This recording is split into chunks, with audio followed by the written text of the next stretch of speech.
সব থেকে কঠিন কাজ হলো ছলনা বোঝা। মানুষ হাতে হাত রেখে ছলনা করে, বুকে জড়িয়ে ধরে ছলনা করে, চোখে চোখ রেখে ছলনা করে, ভালোবাসি বলতে বলতে ছলনা করে। এই মানুষগুলো দেখতে খুবই সাদাসিধে টাইপের হয়। উপরে দেখতে সাদাসিধে মনে হলেও তারা জাত অভিনেত্রা। তাদের উপরে এই আরোপটার জন্য আমরা বলতে পারি না একটা মানুষ এত জঘন্য হতে পারে। একজনকে ভালোবাসি বলতে বলতে আরেকজনকে নিয়ে পার্কে, রেল লাইনে, হোটেলে ঘুরে বেড়ায়।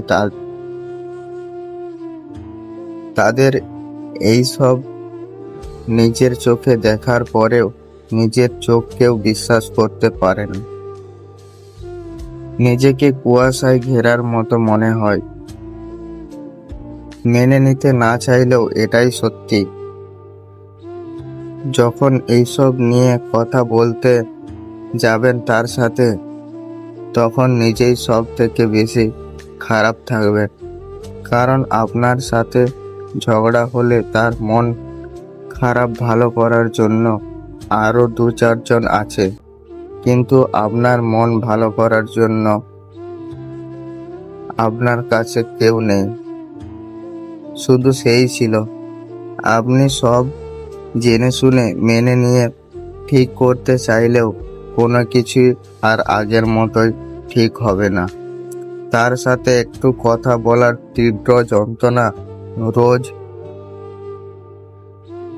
পুড়িয়ে ছাড়খাড় করে দেবে, কিন্তু তার কিছু যায় আসবে না। মাসের পর মাস, বছর কেটে যাবে, কিন্তু সেই ভুলগুলো জানতে আসবে না আপনি কেমন আছেন, কেমন করে সহ্য করেছেন তার দেওয়া বিরহ বেদনা, বিচ্ছেদের যন্ত্রণা।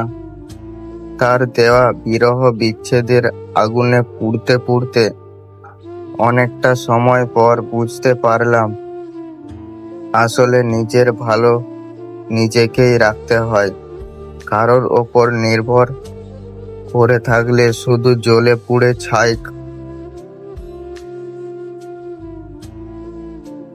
ছাই হয়ে যায়। তারপর একটা পর্যায়ে ভালো থাকা শিখে যাবেন, তখন আগের মতো এত সহজে আর কাউকে বিশ্বাস করতে পারবেন না।